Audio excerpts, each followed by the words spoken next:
During our ministry in Bergen, the first week the university was closed, so we had to readdress and figure out our time schedule. So we had about 2 weeks to meet as many students as possible and look for Christians to invite to an interest meeting. The day of the meeting we had no students coming, and God led us to 2 girls who came. And the next day he introduced us to 2 more friends, and we were able to challenge all 4 of them to consider being leaders. They're still praying and trying to decide what they want to do with that. We're really hoping God leads them to say yes. And the other exciting highlight in Bergen was we hung up posters, and this guy just texted us and said, "Hey, I don't know Jesus." Our poster said, "Do you want to make Jesus known?" He said, "I don't know Jesus. Can we talk about it?" And we got to get coffee with him and talk for 2 hours. I think it was really unique to see a Scandinavian who's super aware of their need for the gospel. He was very aware of his sin, his brokenness, and had a lot of questions. And so we're really praying that he decides to trust Christ. It was a super encouraging conversation. Yeah, in Copenhagen, God led us to 3 student leaders, and so cool to see how that happened. For example, one girl, her name is Joy, she saw one of our posters where we invited people to our interest meeting, and yeah, she saw it and then she contacted us. And in our interest meeting we challenged 5 students, and 3 said yes, we want to be part of Agape and make Jesus known. Yeah, besides that, we had very good solarium conversations. For example, with one boy, his name is Christopher, and he was super open and asked many questions. For example, how can I connect with God? Also, we could share how we got to know Jesus, share the gospel, and also we could show him the Knowing God personality booklet. Then one girl prayed to accept Jesus. Yeah, but when I met her later, so she didn't really realize what she did, but she is close to believing in Jesus. Yeah, and it's very incredible to see what happens during this time and how God prepared the hearts of the students and led us to them, especially in this very secular environment. Oslo welcomed as well. We were invited to speak in Bible study group and also to connect with theology students. We also were invited to the prayer meeting for all the different Christian organizations that work with students and youth. Oslo has many great life churches full of young people, and it was great to connect with Christian students, to encourage them, step out of their comfort zone and to equip them with some evangelism tools. What was the most exciting thing is how God answered prayers. So we were praying and fasting for Oslo, and we were asking God to lead us to open students. And the next time we came back to Oslo, I personally felt that atmosphere was changed, and we really met many open and searching and interested students. And one of those students was Sigmund. I just started talking with him when he was sitting outside university having a break. And he said that he comes from traditional Christian family, and faith was not so important in his family, but he says that he wants to believe and he prays sometimes.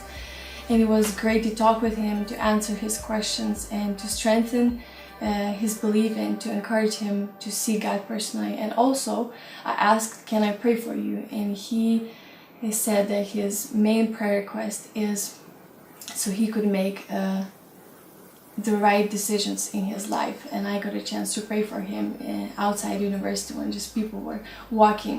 So that was very encouraging for me. So I trust that God will water and the seeds that we have planted in his timing, and he will do great things in Oslo.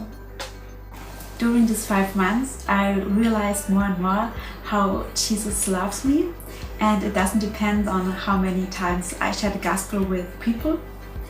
Yeah, and I realized, I don't have to deserve or earn his love, then his love is for free and unconditional. Your stint gave me an opportunity to be part of a bigger picture of what God is doing in Europe. And I grew in my leadership, discipleship, and evangelism skills a lot.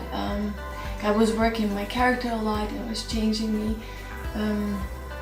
Also, I learned to expect big things from God, that He can do anything and He really truly does answers prayer. And this season of my life was the most fruitful the most adventurous and the most meaningful season of my life. I think the main thing God did in my life this semester has just been to give me a renewed passion for ministry and working with students. It was great to get out of my normal context and be in a place to really trust God for big things again. A place that was new, a place that your stint's a crazy idea if it works, like God is clearly moving. And so it was really fun to get to do that kind of ministry and see Him show up. God met with me in a very personal way when I was a teen, and since then I want to say yes to Jesus. I want to say yes to a Great Commission. I want to say yes to adventures, and your stint was one of the adventures, and that's why I've taken a gap year from my studies, because I wanted to be part of somebody's story. I wanted to be part of what God is doing, and I wanted God to touch people's lives through me. Your stint was such a great opportunity. I would totally do it again.